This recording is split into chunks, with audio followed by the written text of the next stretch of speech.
నమస్తే సర్కార్ ఇండియాకి స్వాగతం. కూటమి ప్రభుత్వం పీపీపీ ద్వారా మెడికల్ కాలేజీలను ప్రైవేట్ పరం చేసేందుకు ముందుకు వెళ్తున్న విధానాన్ని తీవ్రంగా ఖండిస్తున్న వైఎస్ఆర్సీపీ రాష్ట్ర grievance cell general secretary Narayana Veerareddy రాష్ట్రంలో వైద్య విద్యను అభ్యసించాలనుకునే పేద విద్యార్థులకు వరంగా వైఎస్ జగన్మోహన్ రెడ్డి 17 మెడికల్ కాలేజీలను తీసుకువచ్చారని, పేద విద్యార్థుల కలలు సాకారం చేసేందుకు వైఎస్ జగన్మోహన్ రెడ్డి కృషి చేశారని, కూటమి ప్రభుత్వం పేద విద్యార్థులకు వైద్య విద్యను పీపీపీ ద్వారా దూరం చేస్తుందని, ప్రభుత్వ వైద్య కాలేజీలను ప్రైవేట్ పరం చేసేందుకు ముందుకు వెళ్లడాన్ని తీవ్రంగా ఖండిస్తున్నట్లు నారాయణ వీరారెడ్డితో సర్కార్ India senior journalist Peddavarapu Satyanarayana face to face. హోంమంత్రి అనిత గారి ప్రస్తావన తీసుకొచ్చారు. హోంమంత్రి అనిత గారు మొన్న ప్రెస్ మీట్లోనే డైరెక్ట్గా చెప్పారు, ఈ 17 మెడికల్ కాలేజీలు తెచ్చామని చెప్పుకోవడంలో వాస్తవం లేదు, వీళ్ళు బునాదులు వేశారు, శంకుస్థాపనలు చేశారు తప్ప ఏమీ లేదని చెప్పి ఫోటోలు చూపించి మరి ఈ అవాస్తవం వైఎస్ఆర్సీపీ వాళ్ళు చెప్పేది అని చెప్పి అనిత గారు అనడం జరిగింది. దీనిపై మీ స్పందన? సార్, హోంమంత్రి గారు, గౌరవనీయులు హోంమంత్రి గారు గౌరవంగా మాట్లాడితే చదువుకున్నాము మంచిది రామానండి. ఇప్పుడు పునాది వేయాలంటే అక్కడ భూమి ఎక్వైర్ చేయాలిగా, మెడికల్ కాలేజీ భూమి తీసుకోవాలి కదా. మరి అదేవిధంగా స్టార్టింగ్ చేశారంటే అంతా ఒకసారి చేయగా స్టార్టింగ్ చేశాడు ఆయన. 6 మెడికల్ కాలేజ్ 6 మెడికల్ కాలేజ్ పూర్తి చేశాడు. 6 మెడికల్ కాలేజ్ మళ్ళీ పులివెందుల మెడికల్ కాలేజ్ కూడా ప్రైవేటీకరణ చేయాలి, పీవీపీ అంటున్నాడు కదా, అయిపోయిందిగా, ఇంకేంది పీవీపీ? అసలు ఆమెను చూపించింది ఒక్కది కూడా పేకండి. మీరు బయలుదేరమని ఆమె రావనండి. 17 మెడికల్ కాలేజీలు పునాదులు ఏ స్టేజ్లో ఉన్నాయో, ఏ విధంగా ఉన్నాయో ఫోటోలు ఆమె పెట్టిన ఫోటోలు తీసుకురావనండి. మనం కాలేజీ కాడికి వెళ్దాం, ఆమె చూడమనండి, చూద్దాం. ఎందుకండి గౌరవమైన హోదాలో ఉండి ఏదో మెప్పు కోసం నా పదవి కాపాడుకోవాలి, నేను ప్రజల్లో ఉండాలని మాట్లాడటం సబో కాదండి, అది కరెక్ట్ కూడా కాదు. ఎన్ని కాలేజీలు మెడికల్ కాలేజీ ఎంత హైట్ ఉన్నాయో ఎంత ఉన్నాయో చూసుకోవాలండి. మా వాళ్ళు కూడా కొన్ని ఫోటోలు తీసిపెట్టి నేను తీయలేదు, నేను వెళ్ళలేదు. ఆమె వస్తానంటే ఆమె రావక్కర్లా, ఆమె ప్రజాప్రతినిధి వాళ్ళ పిఏనో గిఏనో ఒకళ్ళు పంపించమనండి, నేను వెళ్తాను. మేము వెళ్ళి వరుసన 17 మంది ఎకరాలే చెక్ చేద్దాం ఎంత ప్రోగ్రెస్లో ఉందో. అయినా 10,000 కోట్లు పెడితే 17 మెడికల్ కాలేజీలు అయిపోతాయి సార్.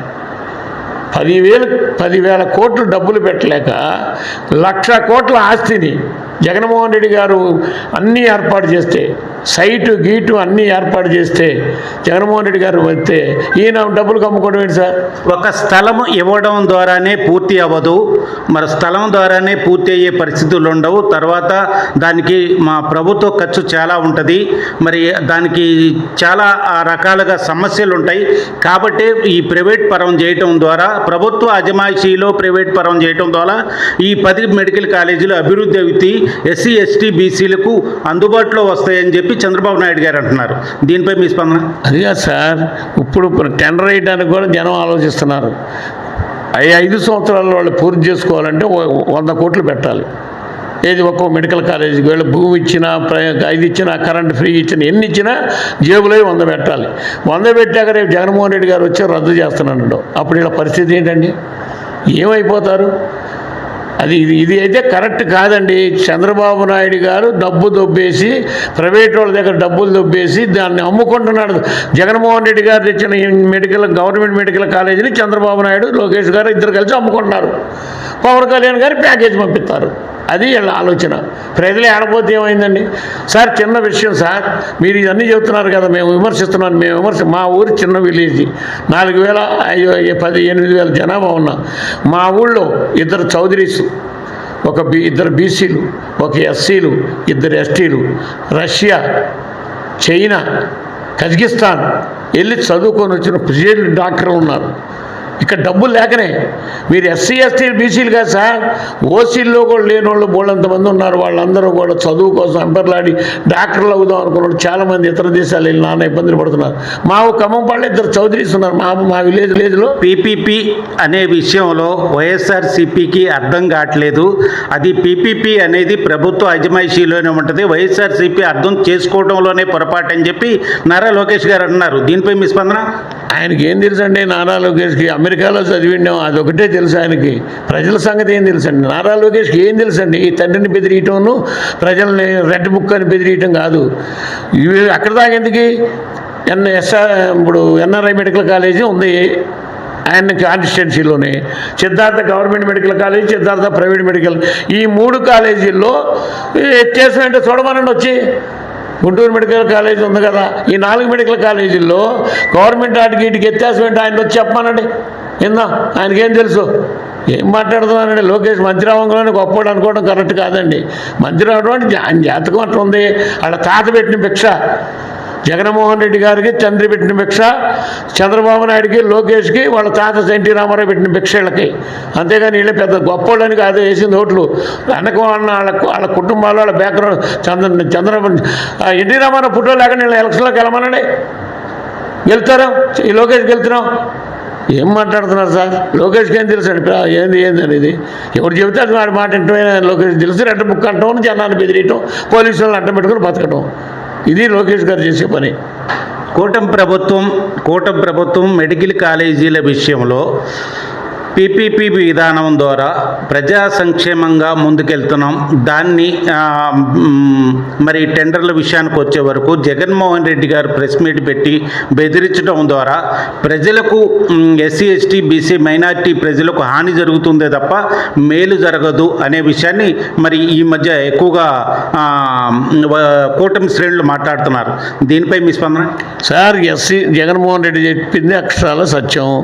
ఏంటి కూటమి ఆయన తెచ్చిన కాలేజీలు కాబట్టి ప్రజెంట్ పరం అవుతుంటే ఆయనకు బాధ కలిగిద్ది. ఇప్పుడు నేను ఒక పని చేశాను, అది పంట కాయ కాసింది, మామిడి చెట్టు పెంచితే పండే దశకు వచ్చింది, తినబోయే అలాగే తీసుకెళ్ళి ఎవడో తింటే బాధగా ఉంటుంది కదా సార్.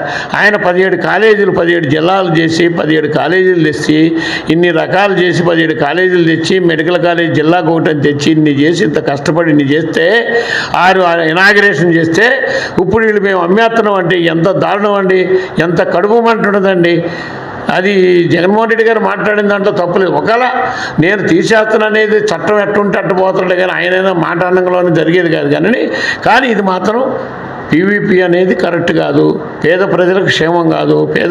అసలు చంద్రబాబు నాయుడికి సామాన్యుడు, పేదోళ్ళు, ఎస్సీలు ఎస్టీలు అంటే పడదండి. మెయిన్ అది. అందువల్ల ఇదంతా పీపీపీ విధానాన్ని తప్పకుండా చేయటం జరుగుతుంది, దాని ద్వారా అభివృద్ధి చేయటం జరుగుతుంది అనే విషయాన్ని స్పష్టంగా మరి చంద్రబాబు నాయుడు గారు చెప్పడం జరుగుతుంది. మీ వైఎస్ఆర్సీపీకి వచ్చే వరకు మేము ధర్నాలు, రాస్తా రోకోలు చేస్తాం, మరి అవసరమైతే నేను కూడా పార్టిసిపేట్ చేస్తా, మరి ఈ విధానానికి వ్యతిరేకంగా మేము పోరాడతాం అని చెప్పి మీరు అంటున్నారు. రేపు జరగబోయే పరిస్థితి ఏంటి సార్? గౌరవనీయులు హోంమంత్రి గారి గురించి రామయ్య ఎస్సీ బిడ్డే, వాళ్ళ ఎస్సీలకు మేలు జరుగుతుంటే చంద్రబాబు మీద పోట్లాడి పీవీపీ వద్దండి గురువుగారు, ప్రజలు వ్యతిరేకత తెలుసు వ్యతిరేకతుందని, కానీ మంత్రి పదవి పోద్దామనే ఉద్దేశంతో ఆయన సపోర్ట్ చేస్తుండొచ్చు అంగారు. ఎవరు వాళ్ళ ప్రభుత్వంలో ఉంది కాబట్టి ఆ ప్రభుత్వాన్ని మెచ్చుకోవడం, సపోర్ట్ చేయడం తప్పులేదు. కానీ ఆమె కూడా పీవీపీ దాన్ని రద్దు చేసి పేద ప్రజలకు సాయం చేయడం మేలు.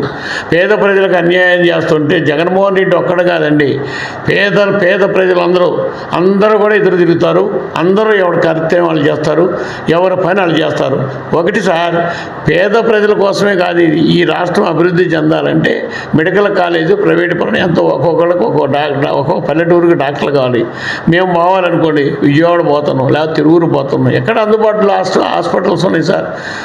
అందువల్ల ఇది ప్రైవేటు పరం చేయటం ధర్మం కాదు. నీటండి ఆయన కష్టపడి తీసుకొచ్చాడు గవర్నమెంట్ కాలేజీలు, ఈయన నేను అమ్ముకుంటున్నాను అన్నాడు. ఏం న్యాయం అది చెప్పండి. ఆ చిన్న పిల్లోడికి కూడా అర్థం అవుతుంది సార్. మరి చదువుకున్న నాయకులు, మేధావులు, మరి ఎమ్మెల్యేలు అయిన వాళ్ళు మేధావులు అంటారు కదండి, మరి మేధావులు అందరూ ఎందుకు మాట్లాడుతున్నారు, ఎందుకు ఆయన సపోర్ట్ చేస్తున్నారు ఏంటో మనకు అర్థం కాదు. ప్రైవేటు పరం చేయటం న్యాయమా, గవర్నమెంట్కి ఉండటం మంచిదా? మరి అయితే ఇందిరాగాంధీ ఆ రోజు రాజభరణాలు ఇవన్నీ రద్దు చేసి గవర్నమెంట్ కింద తీసుకొచ్చి బ్యాంకులు జాతీయకరణ చేసిందంటే ప్రభుత్వంలో ఉంటే న్యాయం జరిగిద్దని చేసిందంటారా, ప్రైవేటు పరంలో ఉంటే న్యాయం జరిగిద్దని చేసిందంటారా? అందువల్ల ఇదంతా కరెక్ట్ కాదండి. ప్రైవేటు పరం జగన్మోహన్ రెడ్డి గారు తెచ్చిందని నేను చేయకూడదు.